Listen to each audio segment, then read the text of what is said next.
Hello friends, welcome back to my channel Rhythm of Life with Paushali. আশা করি সবাই ভালো আছো, সুস্থ আছো, আমিও ভালো আছি।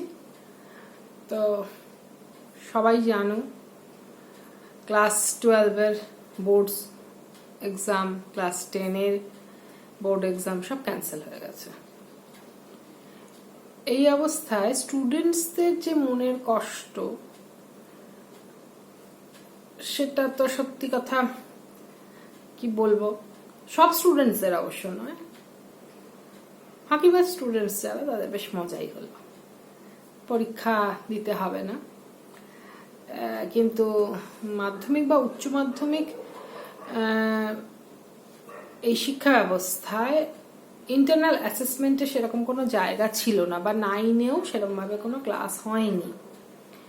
ক্লাস কিছু কিছু স্কুলে, খুব কম স্কুলেই হয়তো হয়েছে, তো সেখানেও মানে মানে ইন্টারনেটের মাধ্যমে কিন্তু পড়াশোনাটা সেভাবে পৌঁছানো যায়নি। সদিচ্ছা থাকলে হয়তো হতো কিছু কিছু জায়গায়, তবে কিছু কিছু জায়গায় হয়েছে। সবার হাতে ফোন নেই, এটা একটা বড় সমস্যা, যেহেতু স্কুলও খুলতে পারছে না। বিশেষ করে শহরাঞ্চলে তো স্কুল খোলা একেবারেই যাচ্ছে না, গ্রামেগঞ্জে ফোনের নেই, ইন্টারনেট নেই, এটাও একটা বড় সমস্যা। তাছাড়া ওদের পড়াশোনাটা সত্যি কথাই হ্যাম্পার হয়েছে, প্রচুর হ্যাম্পার হয়েছে।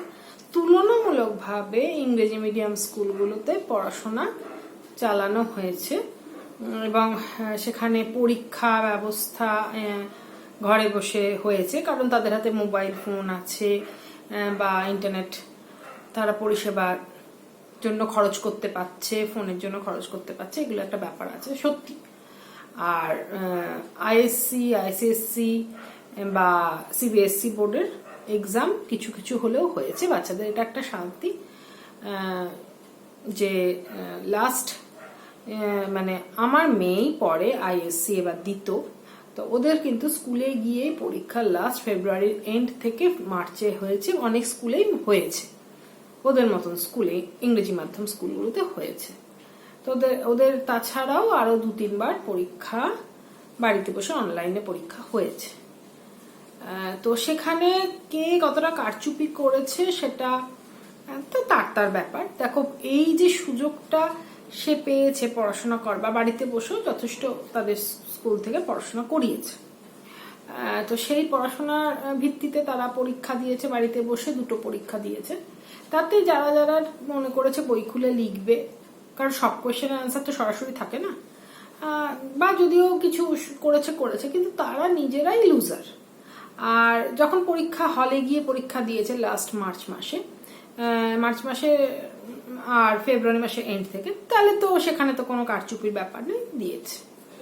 তো এদের যে পরীক্ষাটা হলো না, তো এটা তো শুধুমাত্র আমাদের মানে এদের দুঃখ কষ্ট তো থাকবে, পরীক্ষা হলো না বলে সারা জীবন একটা গঞ্জনা শুনতে হবে, তোরা তো পরীক্ষা না দিয়ে পাশ করে গেছিস। কিন্তু ওরা কিন্তু পরীক্ষা দিয়েছে, স্কুলে বসেও ক্লাস দিয়েছে। তো সেটা আরো বেশি শুনতে হবে কাদের, যাদের মাধ্যমিক বা উচ্চ মাধ্যমিক বাংলা মিডিয়াম বোর্ড থেকে, তাদের কিন্তু শুনতে হবে। কিন্তু ওরা কি করবে, ওদের তো এটা কোনো দোষ নেই, স্টুডেন্টরা কি বলেছে। লাস্ট যখন আর কি একটা দেওয়া মেল মুখ্যমন্ত্রীর কাছে করতে বলা হয়েছিল যে কারা কারা পরীক্ষা দিতে ইচ্ছুক, পশ্চিমবঙ্গের ছেলেমেয়েরাও কিন্তু পরীক্ষা দিতে চায়নি। বেশিরভাগ ক্ষেত্রে যে মেলগুলো গেছে, যা পড়ে জেনেছি সংবাদ মাধ্যম থেকে, যে পরীক্ষা দিতে কিন্তু চায়নি। আর অন্যান্য স্টেট, হ্যাঁ, সেখানে যেখানকার অবস্থা সত্যি, মহারাষ্ট্র, দিল্লি, কর্ণাটক, কেরালা, এইসব জায়গায় সাউথে অনেক অনেক ক্ষতি হয়েছে। বাড়িতে হয়তো অভিভাবকই দুজনেই মারা গেছে, মা বাবা দুজনেই।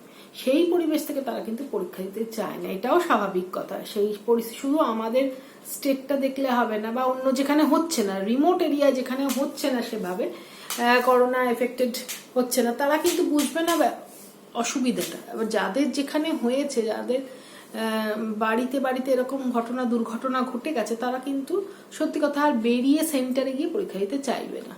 এবার এত স্টুডেন্টরা, তাদের মূল্যায়ন কিভাবে হবে, এটা নিয়ে সরকারও নিশ্চয়ই চিন্তা ভাবনা করছে, কিন্তু জানি না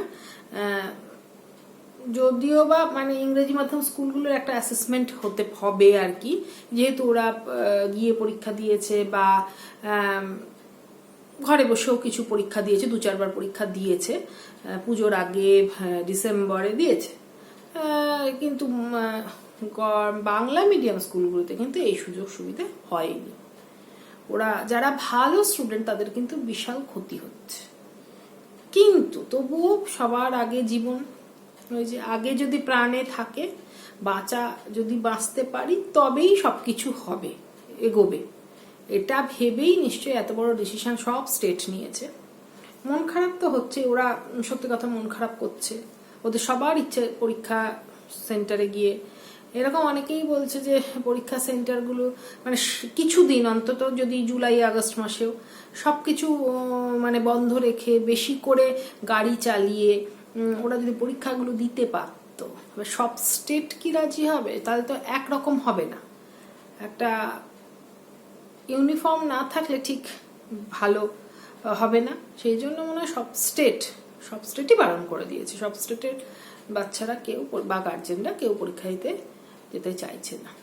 এবার ভবিষ্যৎই বলবে এদের কি হবে, এদের রেজাল্টটা কেমন হবে, বা এই রেজাল্ট নিয়ে তারা কি চাকরি পাবে বা কি পড়বে, যারা জয়েন্ট দেবে তাদের কি করে কি হবে, বিশাল একটা প্রশ্ন চিহ্ন। এবং পোস্টপন্ড করাও যায় না পরীক্ষাগুলোকে। এই যে আমাদের মহামারী চলছে, এই কোভিড কতদিন থাকবে তার কিন্তু কোনো ঠিক নেই, কারণ ঠিক নেই আমাদের দোষে। আমরা আজও মুখে মাস্ক ছাড়া রাস্তায় বেরোচ্ছি, রাস্তাঘাটে যেখানেই যাবেন। যদিও এখন আমাদের এই ওয়েস্ট বেঙ্গলে লকডাউন চলছে, কিন্তু দোকানপাট এসেনশিয়াল তো সব খোলা আছে কিছুক্ষণের জন্য, তাহলে তো ব্যবসাও চলবে না, সেটাও ঠিক কথা, লোকে খেতেও পাবে না। তারপর ট্রেন ফেন চলছে না, কিন্তু তবু কিন্তু লোক সচেতন নয়, মুখে মাস্ক দেয় না, দিলেও এই থুতনি এইখানে দেয় এইখানে দেয়। জানি আমাদের কষ্ট হয়, তো হবে না, আমরা কি কোনোদিন অভ্যস্ত ছিলাম এরকম মাস্ক পরা? আমরা তো এখন যদি খুব প্রয়োজনে বেরোই, খুব প্রয়োজনে, তাহলে ডবল মাস্ক দিই। তো যারা বেরোচ্ছে তারা যদি ঠিকঠাক মেনটেন করে তাহলে কিন্তু এতটা ছড়ায় না। এবার থার্ড ওয়েভ আসবে বলছে, আসবেই তো। এইভাবে যেই বাধাটা তুলে দেবে, লকডাউন তুলে দেবে, আবার লোকে বেরোবে, আবার সেই মানে খোলামেলা হয়ে যাবে, মুখে মাস্ক পরবে না, এইখানে থাকবে মাস্কটা, নতুবা এইখানে থাকবে, নতুবা এইখানে থাকবে। তো সেই জন্য আবার হবে। আমাদের মতন এত পপুলেশন যেখানে, সেখানে আমেরিকায় কিন্তু বন্ধ হয়ে গেছে, মাস্ক ম্যান্ডেটরি নয়, কিন্তু স্কুল কলেজও খুলে যাচ্ছে। তাহলে সেইখানে তারা পারছে কারণ তাদের লোক সংখ্যাটা কম এবং সচেতন। ফাইন করে দিচ্ছে, বিশাল একটা অ্যামাউন্টের ফাইন করে দিচ্ছে, $100 হয়তো করে দিল। কিন্তু আমাদের তো ফাইন টাইনের ব্যবস্থা নেই কিছু, আর দিতে তো পারবেই না, এমনি খাওয়া জোটে না, তাহলে আর কি করে দেবে। সব মিলিয়ে মিশিয়ে বিশাল একটা ভজঘট ব্যাপার। কিন্তু আরেকটা কথা বলছি, যারা পড়াশোনা করবার এই যে সুযোগটা পেয়েছে তারা কিন্তু পড়াশোনাটা জারি রাখাই ভালো। তারা আরো কিছু পড়ুক, মানে নিজের পড়া সিলেবাসটা বাদ দিয়ে আরো যে সাইড বাই সাইড আরো পড়াশোনার জায়গাটা আছে, কারণ সে বাড়ি থেকে বেরোচ্ছে না, তার প্রচুর সময় রয়েছে। সে যদি মনে করে সে কিন্তু অনেক পড়াশোনা এই ফোনের মাধ্যমেই করতে পারে। এখন এটার অনেক সুযোগ সুবিধা হয়ে গেছে আর কি, আমাদের সময় যেটা ছিল না। অনেক ইনফরমেশন গ্যাদার করতে পারে, অনেক কিছু ভালো কাজ করতে পারে। তাহলে পড়াশোনাটা বরং যদি ভিতটা তার শক্ত থাকে, সে যখনই যাই হোক না কেন, লোকে যে যাই বলুক, যার রেজাল্ট যেমনই হোক না কেন, সে যখন পরের যাবে, নিশ্চয়ই কলেজগুলোতে কিন্তু শুরু হয়ে গেছে একটা করে পরীক্ষা নেওয়ার ব্যবস্থা 2020 সাল থেকে। হ্যাঁ, কিন্তু সেই একটা এন্ট্রান্স দিয়ে তবে কলেজে, কিন্তু এই করোনার জন্য কিছু হচ্ছে না। তো ভালো কলেজগুলো নিশ্চয়ই তারা ভর্তি হওয়ার জন্য 12-এর পর ভর্তি হওয়ার জন্য টেস্ট অবশ্যই নেবে। আর যারা অন্য যে আছে যেগুলো জয়েন্ট ফান্ড, সেগুলো তো হয় আর কি, সেটা তো কোনো কথাই নেই। তো সেখানে যদি আটকে যায় তাহলেই মুশকিল। সেই জন্য পড়াশোনাটা কিন্তু স্টুডেন্টদের চালিয়ে যেতেই হবে। স্টুডেন্টরা এটা মনে করছে যে ফাঁকি দিয়ে দিলাম ভালোই তো হলো, যারা একটু দুষ্টু মানে ফাঁকিবাজ স্টুডেন্ট তাদের পক্ষে কিন্তু পরে এই রেজাল্টটা নিয়েই তো সব হবে না, কারণ এখানে তো একটা কোয়েশ্চেন মার্ক আছে রেজাল্টের জন্য। তো সেইটাকে বাঁচাতে গেলে পড়াশোনাটা বেসটাকে ঠিক করতে হবে ভালো করে।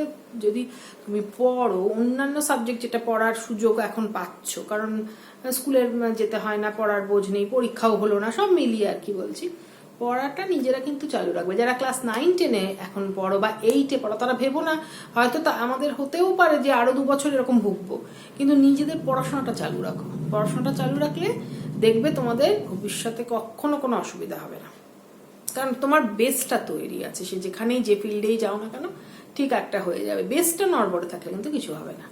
যেন ভালো করে এই বাচ্চাগুলোকে পড়ার দরকার, এবং এদের মানসিক কষ্টটা সত্যি আমরা বুঝতে পারছি না। অনেকেই বলবে এই তো ওরা পরীক্ষা না দিয়েই পাশ করে গেল, শুনতে হবেই, কিছু করার নেই, ওটাকে ইগনোর করতে হবে। অনেকেই বুঝতে পারবে হয়তো যে ওরা কিন্তু পরীক্ষাটা ইচ্ছে করে দেয়নি, তা না, পরিস্থিতি পরিবেশ ওদের পরীক্ষা দিতে দিল না আর কি। তো ঠিক আছে, এদের রেজাল্টের জন্য এবার কি হবে দেখা যাক। যাই হোক, সবাই সাবধানে থাকবে। মাস্ক, স্যানিটাইজেশন বা হাত পা ধোয়াটা খুব ভালোভাবে এখনো হয়তো 2-3 বছর চালিয়ে যেতে হবে। মাস্ক ছাড়া যাওয়া যাবে না, দরকার হলে 2-3টে মাস্ক পরতে হবে, মানে মোটা ধরনের যেটা। আজকের মতন টাটা।